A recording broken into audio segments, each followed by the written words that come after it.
sama ki jongi. Director General of Police Dr. L.R. Bishnoi ulaong baka Tnat Pulit jong ka Jylla kan sa Phah ka Kaiphod hapo ka sitiyo Halor ka Khubor jong ka Jingkhie-Im Biang jong ka Seng Lehnoh Gnla hakathan Garo Hills. Habakranch kala patay Khubor hindin kasngi Bishnoi ulaong baka Tnat Pulit ka danghap ban pentiknashwa Halor ka nikabenta. Hakaway pat kaliang Dr. Bishnoi ula pentip ba usimbot menteri rangba uba kami iru ka Tnat ki kampo ye uba preston tensong ula penlong ya ka Jinglang ba ki Tnat Pulit kumjo ru bat ka Tnat sipai BSF. Shu Bishnoi ula ong baki Pulit ka Jylla kila Phah ka Tnat BSF ban IT ki laingot ki sipai ki badon keti ka jing siat yap ya uriu pat ba ka snong motion hakini ki kindiat sngi balalen.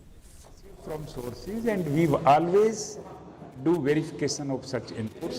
The routine, so many inputs keep coming, and once, as and when any input received, we generally verify it through the field officer, and the same thing is done in that input. Honorable Deputy Chief Ministers, Home Ministers, he has invited us, he has called the BSF officers also, and this matter was discussed in detail, and we discussed about the court and their BSF Act provisions also.